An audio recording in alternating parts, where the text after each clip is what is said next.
ಎಲ್ಲರಿಗೂ ನಮಸ್ಕಾರ. ಕಥಾವಾಚನಾಲಯಕ್ಕೆ ಸ್ವಾಗತ. ಅಧ್ಯಾಯ 4. ಅಯೋಧ್ಯಾಕಾಂಡ. ಶುಕ್ಲಾಂಬರಧರಂ ವಿಷ್ಣುಂ ಶಶಿವರ್ಣಂ ಚತುರ್ಭುಜಂ ಪ್ರಸನ್ನವದನಂ ಧ್ಯಾಯೇತ್ ಸರ್ವವಿಘ್ನೋಪಶಾಂತಯೇ. ಸರಸ್ವತಿ ನಮಸ್ತುಭ್ಯಂ ವರದೆ ಕಾಮರೂಪಿಣಿ. ವಿದ್ಯಾರಂಭಂ ಕರಿಷ್ಯಾಮಿ ಸಿದ್ಧಿರ್ಭವತು ಮೇ ಸದಾ. ಗುರುಬ್ರಹ್ಮ ಗುರುರ್ವಿಷ್ಣು ಗುರುರ್ದೇವೋ ಮಹೇಶ್ವರಃ. ಗುರುಃ ಸಾಕ್ಷಾತ್ ಪರಬ್ರಹ್ಮ ತಸ್ಮೈ ಶ್ರೀ ಗುರವೇ ನಮಃ. ಕೂಜಂತಂ ರಾಮ ರಾಮೇತಿ ಮಧುರಂ ಮಧುರಾಕ್ಷರಂ ಆರುಹ್ಯ ಕವಿತಾ ಶಾಖಾಂ ವಂದೇ ವಾಲ್ಮೀಕಿ ಕೋಕಿಲಂ. ರಾಮಾಯ ರಾಮಭದ್ರಾಯ ರಾಮಚಂದ್ರಾಯ ವೇದಸೆ ರಘುನಾಥಾಯ ನಾಥಾಯ ಸೀತಾಯ ಪತಯೇ ನಮಃ. ಪಾಪಬುದ್ಧಿಯ ಮಂತ್ರೆಯ ದುರುಪದೇಶಕ್ಕೆ ವಶವಾಗಿ ದಾರಿ ತಪ್ಪಿದ ಕೈಕೇಯಿಯು ನೆಲದ ಮೇಲೆ ವಿಷದ ಬಾಣ ತಾಗಿದ ಕಿನ್ನರಿಯಂತೆ ಬಿದ್ದುಕೊಂಡಳು. ಕೊಳಕು ಬಟ್ಟೆಯನ್ನ ಉಟ್ಟಿದ್ದಳು. ಒಂದೇ ಜಡೆಯನ್ನು ಧರಿಸಿದ್ದಳು. ಮಹಿಮೆಯನ್ನು ಕಳೆದುಕೊಂಡ ಕಿನ್ನರಿಯಂತೆ ದೀನಳಾಗಿ ಕಾಣಿಸುತ್ತಿದ್ದಳು. ದಶರಥನು ಅಭಿಷೇಕದ ಸಿದ್ಧತೆಗಳಿಗೆ ಆದೇಶಿಸಿ ಅವಲೋಕಿಸಿ ಕೈಕೇಯಿಗೆ ಸಿಹಿ ಸುದ್ದಿಯನ್ನು ತಿಳಿಸಬೇಕೆಂದು ಉತ್ಕಂಠತೆಯಿಂದ ಅವಳ ಅಂತಃಪುರವನ್ನ ಪ್ರವೇಶಿಸಿದನು. ಅವಳ ಅಂಗಣದಲ್ಲಿ ಗಿಳಿ, ನವಿಲು, ಹಂಸಗಳ ಕಲರವ ಕೇಳಿಸುತ್ತಿತ್ತು. ವಾದ್ಯಗಳ ಮೊಳಗೂ ಕೇಳಿಸುತ್ತಿತ್ತು. ಕುಬ್ಜೆಯರು, ಕುಳ್ಳಿಯರು ಅತ್ತಿತ್ತ ಓಡಾಡುತ್ತಿದ್ದರು. ಸಂಪಿಗೆ, ಅಶೋಕ ವೃಕ್ಷಗಳಿಂದ ಶೋಭಿಸುವ ಲತಾಕುಂಜಗಳು ಅಲ್ಲಿದ್ದವು. ಆನೆಯ ದಂತಗಳಿಂದ, ಬೆಳ್ಳಿಯಿಂದ, ಚಿನ್ನದಿಂದ ನಿರ್ಮಿಸಿದ ಜಗುಲಿಗಳು ಅಲ್ಲಿದ್ದವು. ನಿತ್ಯ ಹೂ ಬಿಡುವ, ಹಣ್ಣು ಕೊಡುವ ಮರಗಳು, ಪುಟ್ಟ ಪುಟ್ಟ ಕೆರೆಗಳೂ ಅಲ್ಲಿದ್ದವು. ಅಂತಃಪುರದ ಒಳಗಡೆ ಜೋಡಿಸಿಟ್ಟ ಆಸನಗಳಿದ್ದವು. ಅವೆಲ್ಲ ದಂತ, ಚಿನ್ನ, ಬೆಳ್ಳಿಗಳಿಂದ ಮಾಡಲ್ಪಟ್ಟಿದ್ದವು. ವಿವಿಧ ಅನ್ನ ಪಾನ ಭಕ್ಷ್ಯಗಳಿಂದ ತುಂಬಿತ್ತು ಭವನ. ಅನರ್ಘ್ಯ ಮುತ್ತು ರತ್ನಗಳ ಆಭರಣಗಳಿದ್ದವು. ಅಲ್ಲಿ ಕಾಲಿಟ್ಟ ದಶರಥನಿಗೆ ಆಶ್ಚರ್ಯವಾಯಿತು. ಕೈಕೇಯಿಯು ಹಂಸತೂಲಿಕಾ ತಲ್ಪದಲ್ಲಿ ಮಲಗಿರಬಹುದೆಂದು ಊಹಿಸಿದವನಿಗೆ ನಿರಾಶೆಯು ಕಾದಿತ್ತು. ಅಲ್ಲಿ ಅವಳಿರಲಿಲ್ಲ. ಅವಳೆಂದೂ ಅಂತಃಪುರದಲ್ಲಿ ಇಲ್ಲದೇ ಇರುತ್ತಿರಲಿಲ್ಲ. ಪ್ರತಿಹಾರಿಯನ್ನು ವಿಚಾರಿಸಿದನು. ಅವಳು ಕೈ ಮುಗಿದುಕೊಂಡು ಅಂಜುತ್ತಾ ಹೇಳಿದಳು, ಪ್ರಭುಗಳೇ, ಮಹಾರಾಣಿಯವರು ಇಂದು ಯಾಕೋ ತುಂಬ ಸಿಟ್ಟಿನಲ್ಲಿದ್ದಾರೆ, ಕ್ರೋಧಾಗಾರದಲ್ಲಿದ್ದಾರೆ. ದಶರಥನಿಗೆ ಆತಂಕ ಮತ್ತು ದುಃಖಗಳುಂಟಾದವು. ಅವನು ಕ್ರೋಧಾಗಾರಕ್ಕೆ ತ್ವರೆಯಿಂದ ನಡೆದನು. ಅಲ್ಲಿ ವೃದ್ಧ ದಶರಥನು, ತರಣಿಯು ಅವನ ಪ್ರಾಣಕ್ಕಿಂತ ಪ್ರಿಯವೂ ಆದ ಕೈಕೇಯಿಯು ನೆಲದ ಮೇಲೆ ಬಿದ್ದುಕೊಂಡಿರುವುದನ್ನು ನೋಡಿದನು. ಪಾಪಲೇಶವನ್ನು ಅರಿಯದ ದಶರಥನು ಆ ಪಾಪ ಸಂಕಲ್ಪೆಯನ್ನು ಕೈಯಿಂದ ನೇವೇರಿಸಿ ಸಂತೈಸಿದನು. ನನ್ನ ಮುದ್ದಿನ ರಾಣಿ, ನಿನಗೆ ಇಷ್ಟೊಂದು ಕೋಪ ಬರಲು ಕಾರಣವೇನು? ಯಾರಾದರೂ ನಿನ್ನನ್ನು ಬೈದರೆ, ಅವಮಾನಿಸಿದರೆ ಶುಭಕರಿ, ನೀನು ಹೀಗೆ ಧೂಳಿನಲ್ಲಿ ಮಲಗಿರುವುದು ನನಗೆ ದುಃಖವಾಗಲೆಂದೇ? ನಾನು ಬದುಕಿರುವಾಗ ನೀನು ಈ ರೀತಿ ನೆಲದ ಮೇಲೆ ಮಲಗಬಹುದೇ? ಭೂತ ಹಿಡಿದಂತಿರುವ ನಿನ್ನನ್ನು ನೋಡಿದರೆ ನನ್ನ ಹೃದಯವೇ ಒಡೆದಂತಾಗುತ್ತದೆ. ನಿನಗೇನಾದರೂ ಅಸ್ವಾಸ್ಥ್ಯವೇ? ನನ್ನ ಬಳಿ ತಜ್ಞರಾದ ವೈದ್ಯರಿದ್ದಾರೆ. ಅವರು ಯೋಗ್ಯ ಚಿಕಿತ್ಸೆಯಿಂದ ನಿನ್ನನ್ನು ಗುಣಪಡಿಸುತ್ತಾರೆ. ಯಾರಿಗಾದರೂ ಅನುಕೂಲದ ಕೆಲಸವಾಗಬೇಕೇ? ಅಥವಾ ಯಾರಿಂದಲಾದರೂ ಅನ್ಯಾಯವಾಗಿದೆಯೇ? ಇಂದು ಯಾರಿಗೆ ಒಳ್ಳೆಯದನ್ನು ಮಾಡಬೇಕು? ಯಾರಿಗೆ ಶಿಕ್ಷೆಯಾಗಬೇಕು? ಹೇಳು. ಹೀಗೆ ಸುಮ್ಮನೆ ಅಳಬೇಡ. ನಿನ್ನ ಸುಂದರ ಶರೀರವನ್ನು ಒಣಗಿಸಿಕೊಳ್ಳಬೇಡ. ಅವಧ್ಯನ ವಧೆಯಾಗಬೇಕಾ? ಬಡವನು ಶ್ರೀಮಂತನಾಗಬೇಕಾ? ಶ್ರೀಮಂತನು ಬಡವನಾಗಬೇಕಾ? ನಾನು ನನ್ನವರೆಲ್ಲ ನಿನ್ನ ಅಧೀನದಲ್ಲೇ ಇರುವವರು. ಆದುದರಿಂದ ನಿನ್ನ ಇಚ್ಛೆಯನ್ನು ತಿರಸ್ಕರಿಸುವ ಮಾತೇ ಇಲ್ಲ. ನನ್ನ ಪ್ರಾಣವನ್ನು ಕೊಟ್ಟಾದರೂ ನಿನ್ನಿಷ್ಟವನ್ನು ನೆರವೇರಿಸುತ್ತೇನೆ. ನನ್ನ ಪುಣ್ಯದಾಣೆ, ನಿನಗೆ ಸಂತೋಷವಾಗುವ ಕೆಲಸವನ್ನೇ ಮಾಡುತ್ತೇನೆ. ಈ ಭೂಮಂಡಲವೆಲ್ಲ ನನಗೇ ಸೇರಿದ್ದು. ನಿನಗೇನು ಬೇಕೋ ಕೇಳು, ಕೊಡುತ್ತೇನೆ. ಧನವೇ, ಧಾನ್ಯವೇ, ಪಶುಗಳೇ, ನೀನು ಇಷ್ಟಪಟ್ಟದ್ದೆಲ್ಲ ನಿನ್ನ ವಶವಾಯಿತೆಂದೇ ತಿಳಿ. ನಿನಗೆ ಆಯಾಸವಾಗಬಾರದು. ಏಳು ಏಳು. ದಶರಥನ ಮಾತುಗಳಿಂದ ಕೈಕೇಯಿಗೆ ನಂಬಿಕೆಯುಂಟಾಯಿತು. ಆ ಕಾಮಿ ವೃದ್ಧನಿಗೆ ಅವಳು ಹೇಳಿದಳು, ಪ್ರಭು, ನನಗೆ ಯಾರೂ ಅನಿಷ್ಟ ಬಗೆದಿಲ್ಲ, ಯಾರೂ ಅವಮಾನ ಮಾಡಿಲ್ಲ. ನನ್ನದೊಂದು ಬಯಕೆ ಇದೆ. ಅದನ್ನು ನೀನು ನಡೆಸಿಕೊಡಬೇಕು. ಹಾಗೆಂದು ಮಾತು ಕೊಡಬೇಕು. ಹಾಗಿದ್ದರೆ ಮಾತ್ರ ನನ್ನಿಷ್ಟ ಏನೆಂಬುದನ್ನು ಬಾಯಿ ಬಿಡುತ್ತೇನೆ. ದಶರಥನಿಗೆ ಸ್ವಲ್ಪ ಧೈರ್ಯ ಬಂದಿತು. ಕೈಕೇಯಿಯ ತಲೆಗೂದಲಿನ ಮೇಲೆ ಕೈಯಾಡಿಸುತ್ತಾ ಹೇಳಿದನು, ಬಿಗುಮಾನದವಳೆ, ಸ್ತ್ರೀಯರಲ್ಲಿ ನಿನಗಿಂತ ಹೆಚ್ಚಿನ ಪ್ರೀತಿಪಾತ್ರರು ನನಗೆ ಬೇರೆ ಯಾರೂ ಇಲ್ಲವೆಂಬುದು ನಿನಗೆ ತಿಳಿಯದೆ? ಪುರುಷ ಶ್ರೇಷ್ಠನಾದ ರಾಮನು ನನ್ನ ಅನನ್ಯ ಪ್ರೀತಿಗೆ ಪಾತ್ರನು. ಯಾರನ್ನು ಬಿಟ್ಟು ಒಂದು ಕ್ಷಣವೂ ನಾನು ಇರಲಾರೆನೋ ಅಂತಹ ರಾಮನ ಮೇಲೆ ಆಣೆ ಇಟ್ಟು ಹೇಳುತ್ತೇನೆ, ನಿನ್ನ ಮಾತನ್ನು ಖಂಡಿತ ನಡೆಸಿಕೊಡುತ್ತೇನೆ. ನನ್ನ ಮಾತಿಗೂ ಮನಸ್ಸಿಗೂ ವ್ಯತ್ಯಾಸವೇ ಇಲ್ಲ. ಈ ಸತ್ಯವನ್ನು ಮನವರಿಕೆ ಮಾಡಿಕೊಂಡು ನನ್ನನ್ನು ನಂಬು. ನನ್ನ ಸ್ವಾರ್ಥ ಸಾಧನೆಯ ದಾರಿಗೆ ರಾಜನು ಹೊರಳಿದ್ದನ್ನ ಗಟ್ಟಿ ಮಾಡಿಕೊಂಡ ಕೈಕೇಯಿಯು ಮೃತ್ಯು ಭಯಂಕರವಾದ ಮಾತನ್ನು ಆಡಿದಳು. ನನ್ನ ಬಯಕೆಯನ್ನು ಈಡೇರಿಸುವುದಾಗಿ ಮಾತು ಕೊಟ್ಟಿದ್ದೀರಿ. ಅಗ್ನಿಯೇ ಮೊದಲಾದ 33 ದೇವತೆಗಳೇ ಕೇಳಿರಿ. ಮಹಾರಾಜನು ಶಪಥಪೂರ್ವಕ ಮಾತನ್ನು ಕೊಟ್ಟಿದ್ದಾನೆ. ನನ್ನ ಪ್ರಭುವು ಸತ್ಯಸಂಧನು, ಧರ್ಮಜ್ಞನು, ಸಮಾಧಾನಿಯು. ಅವನು ನನಗೆ ವರಗಳನ್ನು ನೀಡುತ್ತಿದ್ದಾನೆ. ನೀವೆಲ್ಲ ಸಾಕ್ಷಿಗಳಾಗಿ ಆಲಿಸಿರಿ. ರಾಜನೇ, ಹಿಂದೆ ನಡೆದ ಕಥೆಯನ್ನು ಜ್ಞಾಪಿಸಿಕೊ. ದೇವಾಸುರರ ಯುದ್ಧದಲ್ಲಿ ಶಂಬರಾಸುರನು ನಿನಗೆ ಜ್ಞಾನ ತಪ್ಪುವಂತೆ ಹೊಡೆದನು. ಆಗ ನಾನು ನಿನ್ನನ್ನು ರಕ್ಷಿಸಿದೆನು. ಎಚ್ಚರಗೊಂಡ ಮೇಲೆ ನೀನು ನನಗೆ 2 ವರಗಳನ್ನು ಕೊಡುವುದಾಗಿ ಹೇಳಿದೆ. ಆ ವರಗಳನ್ನು ನಿನ್ನಲ್ಲೇ ನಿಕ್ಷೇಪವಾಗಿ ಇಟ್ಟಿದ್ದೆ. ಈಗ ಅವುಗಳನ್ನು ಕೇಳುತ್ತಿದ್ದೇನೆ. ಧರ್ಮದ ಮೇಲೆ, ರಾಮನ ಮೇಲೆ ಆಣೆ ಇಟ್ಟಿದ್ದೀಯೆ. ಈಗ ಅದಕ್ಕೆ ತಪ್ಪಬಾರದು. ತಪ್ಪಿದರೆ ನಾನು ಬದುಕಿ ಉಳಿಯಲಾರೆ. ಕೈಕೇಯಿಯು ಹೀಗೆ ರಾಜನನ್ನು ವಶಪಡಿಸಿಕೊಂಡಳು. ಬೇಡನ ಬಲೆಗೆ ಮೃಗವು ಬೀಳುವಂತೆ ದಶರಥನು ಆಕೆಯ ಬಲೆಗೆ ಬಿದ್ದೇ ಬಿಟ್ಟನು. ಅವಳೆಂದಳು, ಮಹಾರಾಜ, ಆಗ ನೀನು ಕೊಡುವುದಾಗಿ ಹೇಳಿದ ವರಗಳನ್ನು ನಾನು ಈಗ ಕೇಳುತ್ತಿದ್ದೇನೆ. ಈಗ ರಾಮನ ಪಟ್ಟಾಭಿಷೇಕಕ್ಕಾಗಿ ಏನೆಲ್ಲ ಸಿದ್ಧತೆಗಳಾಗಿವೆಯೋ ಅವುಗಳಿಂದಲೇ ಭರತನಿಗೆ ಪಟ್ಟಾಭಿಷೇಕವಾಗಬೇಕು. ಇದು 1ನೆಯ ವರ. ಇನ್ನೂ ಒಂದು ವರವಿದೆ. ಅದರಂತೆ ರಾಮನು ನಾರು ಮಡಿಯುಟ್ಟು ಜಟೆಯನ್ನ ಧರಿಸಿ ತಪಸ್ವಿಯಂತೆ 14 ವರ್ಷಗಳ ಕಾಲ ದಂಡಕಾರಣ್ಯದಲ್ಲಿ ವಾಸ ಮಾಡಬೇಕು. ಹಿಂದೆ ಭರತನಿಗೆ ಅಕಂಟಕವಾದ ರಾಜ್ಯ ಸಿಗಲಿ. ಅದಕ್ಕಾಗಿ ರಾಮನ ವನವಾಸವೂ ಹಿಂದೆ ಪ್ರಾರಂಭವಾಗಲಿ. ನೀನು ಸತ್ಯಸಂಧ, ಕುಲಶೀಲಗಳ ರಕ್ಷಕ ಎಂಬುದು ಸಿದ್ಧವಾಗಲಿ. ಉತ್ತಮವಾದ ಪರಲೋಕ ಲಭಿಸುವುದು ಸತ್ಯವಂತಿಕೆಯಿಂದ ಎಂದು ತಪೋಧನರು ಹೇಳುತ್ತಾರೆ. ಕೈಕೇಯಿಯ ದಾರುಣವಾದ ಮಾತನ್ನು ಕೇಳಿ ದಶರಥನು ಒಂದು ಕ್ಷಣ ಸ್ತಬ್ಧನಾದನು. ಚಿಂತೆಗೊಳಗಾದನು. ಇದೇನು, ನನಗೆ ದುಸ್ವಪ್ನವೇನಾದರೂ ಬೀಳುತ್ತಿದೆಯೇ? ಚಿತ್ತಮೋಹವೇ? ಭೂತೋಪ್ರದವೇ? ಮನೋವ್ಯಾಧಿಯೇ ಎಂದು ಮನಸ್ಸಿನಲ್ಲಿ ಅಂದುಕೊಂಡನು. ಮತ್ತೆ ವಾಸ್ತವ ಪ್ರಪಂಚಕ್ಕೆ ಬಂದನು.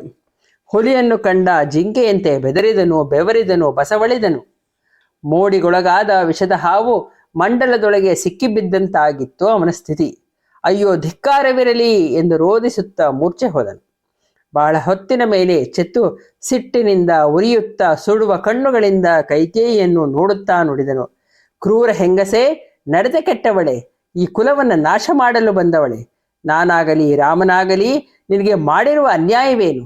ರಾಮನು ಯಾವಾಗಲೂ ನಿನ್ನನ್ನು ತನ್ನ ತಾಯಿಯಂತೆ ನೋಡಿಕೊಂಡಿದ್ದಾನೆ. ಯಾವ ಕಾರಣಕ್ಕಾಗಿ ಅವನನ್ನು ಈ ಕಷ್ಟಕ್ಕೆ ದೂಡುತ್ತಿದ್ದೀಯ? ನಾನು ನನ್ನ ನಾಶಕ್ಕಾಗಿಯೇ ನಿನ್ನನ್ನು ಈ ಅರಮನೆಗೆ ಸೇರಿಸಿಕೊಂಡ ಹಾಗಾಯಿತು. ಘೋರ ವಿಷದ ಹಾವಾದ ನಿನ್ನನ್ನು ರಾಜಕುಮಾರಿ ಎಂದು ಭ್ರಮಿಸಿ ಇಲ್ಲಿ ತಂದಂತಾಯಿತು.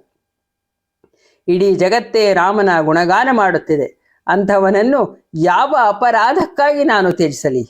ನಾನು ಬೇಕಾದರೆ ಕೌಸಲ್ಯ ಸುಮಿತ್ರೆಯರನ್ನು, ರಾಜ್ಯವನ್ನು, ನನ್ನ ಪ್ರಾಣವನ್ನೇ ಬಿಡಬಲ್ಲೆ. ಆದರೆ ಪಿತೃವತ್ಸಲನಾದ ರಾಮನನ್ನು ಬಿಡಲಾರೆ. ನನ್ನ ಹಿರಿ ಮಗನನ್ನು ನೋಡುತ್ತಿದ್ದರೆ ನನ್ನ ಹೃದಯ ಪ್ರೀತಿಯಿಂದ ತುಂಬಿ ಹೋಗುತ್ತದೆ. ಅವನನ್ನು ನೋಡದೆ ಹೋದರೆ ನನಗೆ ಪ್ರಜ್ಞೆ ತಪ್ಪುತ್ತದೆ. ಜಗತ್ತು ಸೂರ್ಯನಿಲ್ಲದೆ ಇರಬಹುದು, ಸಸ್ಯವು ನೀರಿಲ್ಲದೆ ಇರಬಹುದು, ಆದರೆ ರಾಮನಿಲ್ಲದೆ ನನ್ನ ದೇಹದಲ್ಲಿ ಪ್ರಾಣವು ನಿಲ್ಲಲಾರದು. ಪಾಪ ಸಂಕಲ್ಪದ ಹೆಂಗಸೇ, ನಿನ್ನ ಈ ಕ್ರೂರ ನಿರ್ಧಾರವನ್ನ ಬಿಟ್ಟು ಬಿಡು. ನಿನ್ನ ಕಾಲುಗಳಲ್ಲಿ ನನ್ನ ತಲೆಯನ್ನೇ ಬೇಕಾದರೆ ಇಡುತ್ತೇನೆ. ಭರತನ ಮೇಲೆ ನನಗೆ ಪ್ರೀತಿ ಇದೆಯೋ ಇಲ್ಲವೋ ಎಂದು ಪರೀಕ್ಷಿಸುವುದಕ್ಕಾಗಿ ನೀನು ಈ ರೀತಿ ಮಾಡುತ್ತಿರುವುದಾದರೆ ಅದನ್ನು ಮುಂದುವರಿಸು. ಆದರೆ ಹಿಂದೆ ನೀನೇ ಹೇಳಿದ್ದೇ ಇಲ್ಲ, ರಾಮನು ನನ್ನ ಜ್ಯೇಷ್ಠ ಪುತ್ರ ಎಂದು. ಬಹುಶಃ ಅದು ನನ್ನನ್ನು ಸಂತುಷ್ಟಿಗೊಳಿಸುವುದಕ್ಕಾಗಿಯೇ ಇರಬೇಕಲ್ಲವೇ? ಈಗ ರಾಮಾಭಿಷೇಕದ ವಿಷಯವನ್ನು ತಿಳಿದು ಕರುಬುತ್ತಾ ನನ್ನ ಹೊಟ್ಟೆ ಉರಿಸುತ್ತಿದ್ದೀಯಲ್ಲ. ಯಾರದಾದರೂ ಕೈಗೊಂಬೆಯಾಗಿ ನೀನು ಈ ರೀತಿ ನಡೆದುಕೊಳ್ಳುತ್ತಿದ್ದೆಯೋ ಹೇಗೆ? ಇಕ್ಷ್ವಾಕು ಕುಲಕ್ಕೆ ಬಂದ ನಿನಗೆ ಇಂತಹ ದುರ್ಬುದ್ಧಿ ಹುಟ್ಟಿದ್ದು ದುರಂತ. ಈ ಮೊದಲು ನಿನ್ನಲ್ಲಿ ಅನುಚಿತವಾಗಿ, ನಿನ್ನಿಷ್ಟಕ್ಕೆ ವಿರುದ್ಧವಾಗಿ ನಾನು ಎಂದೂ ನಡೆದುಕೊಂಡಿಲ್ಲ. ಆದುದರಿಂದ ನಿನ್ನ ಬೇಡಿಕೆಯ ಬಗೆಗೆ ನನಗೆ ನಂಬಿಕೆಯೇ ಬರುತ್ತಿಲ್ಲ. ನೀನೇ ಹೇಳುತ್ತಿರಲಿಲ್ಲವೇ, ಭರತನಂತೆ ರಾಮನೂ ನನಗೆ ಪ್ರಿಯ ಎಂದು? ಅಂತಹ ರಾಮನಿಗೆ 14 ವರ್ಷ ವನವಾಸ ನಿನಗೆ ಇಷ್ಟವಾಗುವುದಾದರೂ ಹೇಗೆ? ಕ್ರೂರ ಸ್ತ್ರೀಯೇ, ಆ ಸುಕುಮಾರನಾದ ಧರ್ಮಿಷ್ಠನಾದ ರಾಮನಿಗೆ ವನವಾಸವನ್ನು ಹೇಗೆ ಅಪೇಕ್ಷಿಸುತ್ತೀಯೇ? ನಿನ್ನನ್ನು ತಾಯಿಯಂತೆ ಕಾಣುವ, ನಿನ್ನ ಶುಶ್ರೂಷೆ ಮಾಡುವ ರಾಮನನ್ನು ರಾಜ್ಯದಿಂದ ಹೊರಗಟ್ಟುವುದು ಹೇಗೆ? ಭರತನಿಗಿಂತಲೂ ಹೆಚ್ಚಾಗಿ ನಿನ್ನ ಸೇವೆ ಮಾಡುವವನು ರಾಮನೇ. ನಿನ್ನ ಮಾತನ್ನೇ ಪ್ರಮಾಣವೆಂದು ಭಾವಿಸಿ ನಿನ್ನ ಶುಶ್ರೂಷೆ ಮಾಡುವ, ನಿನಗೆ ಗೌರವ ತೋರಿಸುವ ಇನ್ನೊಬ್ಬರು ಯಾರಿದ್ದಾರೆ? ಅನೇಕ ಸಹಸ್ರ ಸ್ತ್ರೀಯರಿದ್ದಾರೆ, ಸೇವಕರಿದ್ದಾರೆ. ಆದರೆ ಯಾರೂ ರಾಮನ ಬಗೆಗೆ ಅನುಚಿತವಾಗಿ ಮಾತನಾಡಿಲ್ಲ, ಅಪವಾದವನ್ನ ಹೊರಿಸಿಲ್ಲ. ಅವನು ಶುದ್ಧ ಮನಸ್ಸಿನಿಂದ ಎಲ್ಲಾ ಜೀವಿಗಳನ್ನ ಸಾಂತ್ವನಗೊಳಿಸುವವನು. ತನ್ನ ಸತ್ಯವಂತಿಕೆಯಿಂದ ಎಲ್ಲರ ಮನಸ್ಸನ್ನು ಗೆದ್ದಿದ್ದಾನೆ, ಶತ್ರುಗಳನ್ನು ಬಿಲ್ಲಿನಿಂದ ಗೆದ್ದಿದ್ದಾನೆ. ಸತ್ಯ, ದಾನ, ತಪಸ್ಸು, ತ್ಯಾಗ, ಸ್ನೇಹ, ಶೌಚ, ಆರ್ಜವ, ವಿದ್ಯೆ, ವಿನಯ, ಗುರುಸೇವೆ, ಈ ಎಲ್ಲಾ ಗುಣಗಳು ರಾಮನಲ್ಲಿ ಸ್ಥಿರವಾಗಿವೆ. ಇಂತಹ ರಾಮನಿಗೆ ಅನ್ಯಾಯವನ್ನೇಕೆ ಬಗೆಯುತ್ತೀಯೇ? ಇಂತಹ ರಾಮನಿಲ್ಲದೆ ನಾನು ಹೇಗೆ ಜೀವಿಸಲಿ? ಕೈಕೇಯಿ, ನಾನು ವೃದ್ಧ, ದೀನ, ಸಾವಿಗೆ ಹತ್ತಿರವಾದವನು. ಹೀಗೆ ಗೋಳಾಡುತ್ತಿರುವ ನನ್ನ ಮೇಲೆ ಕನಿಕರ ತೋರಿಸಲಾರೆಯ? ಸಮುದ್ರ ಪರ್ಯಂತ ಭೂಮಿಯನ್ನು ನಿನಗೇ ಒಪ್ಪಿಸುತ್ತೇನೆ, ಸಿಟ್ಟಾಗಬೇಡ, ಕೈ ಮುಗಿಯುತ್ತೇನೆ, ಕಾಲು ಹಿಡಿಯುತ್ತೇನೆ. ಹೀಗೆ ಬಹು ವಿಧವಾಗಿ ಬೇಡುತ್ತಿದ್ದ, ಗೋಳಿಡುತ್ತಿದ್ದ ದಶರಥನನ್ನ ಕಂಡು ಕೈಕೇಯಿಯು ರೌದ್ರಾವತಾರವನ್ನ ತಾಳಿ ಅಬ್ಬರಿಸಿದಳು. ರಾಜ, ಮಾತಿಗೆ ತಪ್ಪುತ್ತಿರುವ ನೀನು ಧಾರ್ಮಿಕ ಎಂದು ಕೊಚ್ಚಿಕೊಳ್ಳುತ್ತೀಯ? ಇತರ ರಾಜರ್ಷಿಗಳು ನಿನ್ನ ಪ್ರತಿಜ್ಞೆಯ ವಿಷಯದಲ್ಲಿ ಪ್ರಶ್ನಿಸಿದರೆ ಏನೆಂದು ಉತ್ತರ ಕೊಡುತ್ತಿ? ಕೈಕೇಯಿಗೆ ಕೊಟ್ಟ ಮಾತನ್ನು ನಡೆಸಲಿಲ್ಲ ಎನ್ನುವೆಯಾ? ನಿನ್ನ ಈ ಪಾಪದ ಬಗೆಗೆ ರಾಜರ್ಷಿಗಳು ಏನೆಂದುಕೊಂಡಾರು? ಶೈಬ್ಯನೆಂಬ ರಾಜನು ಪಾರಿವಾಳವನ್ನ ಉಳಿಸಲು ಗಿಡುಗಕ್ಕೆ ತನ್ನ ದೇಹದ ಮಾಂಸವನ್ನೇ ಕತ್ತರಿಸಿಕೊಟ್ಟನಂತೆ. ಅಲರ್ಕನೆಂಬ ರಾಜನು ತನ್ನ ಕಣ್ಣುಗಳನ್ನೇ ದಾನ ಮಾಡಿ ಉತ್ತಮಗತಿಗೆ ಸಂದನು. ತಾನು ಕೊಟ್ಟ ಮಾತಿನಂತೆ ಸಾಗರವು ಮೇರೆಯನ್ನ ಮೀರುವುದಿಲ್ಲ. ನಿನ್ನ ಪೂರ್ವಿಕರ ಶೀಲ ಪರಂಪರೆಯನ್ನ ಜ್ಞಾಪಿಸಿಕೊಂಡು ಕೊಟ್ಟ ಮಾತಿಗೆ ತಪ್ಪದಿರು. ರಾಮನಿಗೆ ರಾಜ್ಯಾಭಿಷೇಕ ಮಾಡಿ ರಾಜಮಾತೆಯಾದ ಕೌಸಲ್ಯೆಯೊಡನೆ ರಮಿಸಬಹುದು ಎಂದುಕೊಂಡೆಯಾ? ನಾನು ಮುಂದಿಟ್ಟ ಬೇಡಿಕೆಯು ಧರ್ಮವೋ ಅಧರ್ಮವೋ, ಸತ್ಯವೋ ಮಿಥ್ಯೆಯೋ ಏನಾದರಿರಲಿ, ಅದರಲ್ಲಿ ಅಣುವಿನಷ್ಟು ಪರಿವರ್ತನೆ ಇಲ್ಲ. ಒಂದು ವೇಳೆ ರಾಮನಿಗೆ ಪಟ್ಟಾಭಿಷೇಕವನ್ನ ಮಾಡಿದೆಯೋ, ನಿನ್ನ ಮುಂದೆಯೇ ವಿಷ ಕುಡಿದು ಸಾಯುತ್ತೇನೆ. ರಾಮನ ತಾಯಿಯು ಒಂದೇ ಒಂದು ದಿನದ ಮಟ್ಟಿಗಾದರೂ ಜನರಿಂದ ವಂದನೆಯನ್ನು ಸ್ವೀಕರಿಸುವುದನ್ನೂ ನಾನು ಸಹಿಸಲಾರೆ. ಅದನ್ನು ನೋಡುವುದಕ್ಕಿಂತ ಸಾಯುವುದೇ ಮೇಲು. ನನ್ನಾಣೆ, ಭರತನಾಣೆ, ರಾಮನ ವನವಾಸಕ್ಕಿಂತ ಹೊರತಾಗಿ ನನಗೆ ಸಮಾಧಾನವಾಗದು. ಇಷ್ಟು ಹೇಳಿ ಕೈಕೇಯಿಯು ಮೌನ ತಾಳಿದಳು. ದಶರಥನು ಏನೂ ಹೇಳದೆ ಶೂನ್ಯ ದೃಷ್ಟಿಯಿಂದ ಅವಳನ್ನೊಮ್ಮೆ ನೋಡಿದನು. ಸ್ವಲ್ಪ ಹೊತ್ತು ಧ್ಯಾನಿಸಿ ಮೂರ್ಛಿತನಾಗಿ ಬುಡಕಡಿದ ಮರದಂತೆ ನೆಲದ ಮೇಲೆ ಬಿದ್ದನು. ಬುದ್ಧಿ ನಷ್ಟವಾಗಿ ಹುಚ್ಚು ಹಿಡಿದಂತೆ ಮುಳುಗುತ್ತಿದ್ದನು. ಆ ರಾಜಾದಿರಾಜನು ಮೋಡಿಗೊಳಗಾದ ಸರ್ಪದಂತೆ ತೇಜೋಹೀನನಾಗಿದ್ದನು. ಕ್ಷೀಣ ಧ್ವನಿಯಲ್ಲಿ ರಾಮ ರಾಮ ಎಂದು ನರಳಿದನು. ಸ್ವಲ್ಪ ಎಚ್ಚರಗೊಂಡು, ನಿನಗೆ ಹಿತಕರವೆಂದು ಕಾಣುವ ಈ ಅನರ್ಥವನ್ನು ನಿನಗೆ ಯಾರು ಉಪದೇಶಿಸಿದರು? ಭೂತಾವೇಶಕ್ಕೆ ಒಳಗಾದವಳಂತೆ ಮಾತನಾಡಲು ನಿನಗೆ ನಾಚಿಕೆಯಾಗುವುದಿಲ್ಲವೇ? ನಿನ್ನನ್ನು ಬಾಲ್ಯದಿಂದಲೂ ಬಲ್ಲೆ. ನೀನೆಂದೂ ಈ ರೀತಿ ನಡೆದ ಕೆಟ್ಟವಳಂತೆ ವರ್ತಿಸಿರಲಿಲ್ಲ.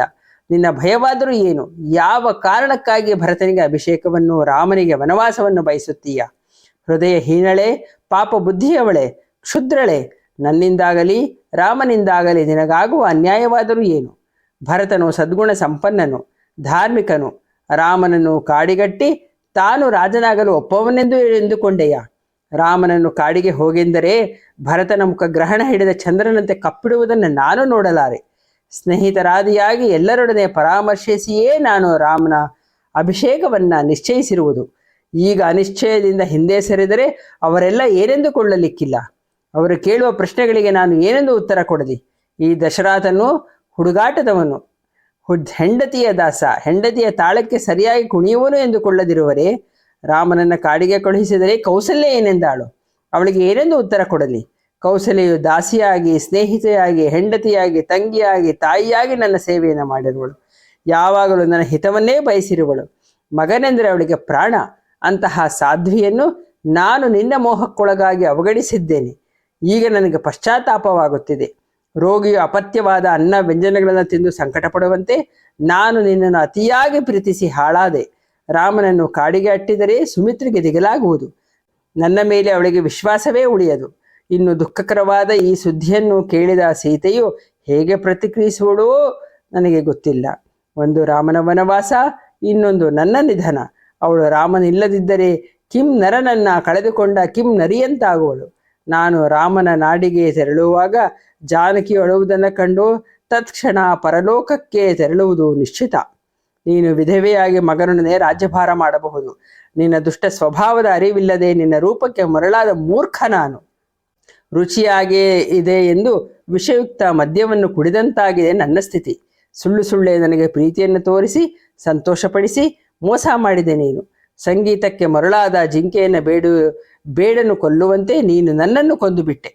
ಮಗನನ್ನು ಮಾರಿದ ದುಷ್ಟನೆಂದು ಸತ್ಪುರುಷರು ನನ್ನನ್ನು ಕಳ್ಳು ಕಡುಕ ಬ್ರಾಹ್ಮಣನನ್ನು ಧಿಕ್ಕರಿಸುವಂತೆ ಧಿಕ್ಕರಿಸುತ್ತಾರೆ.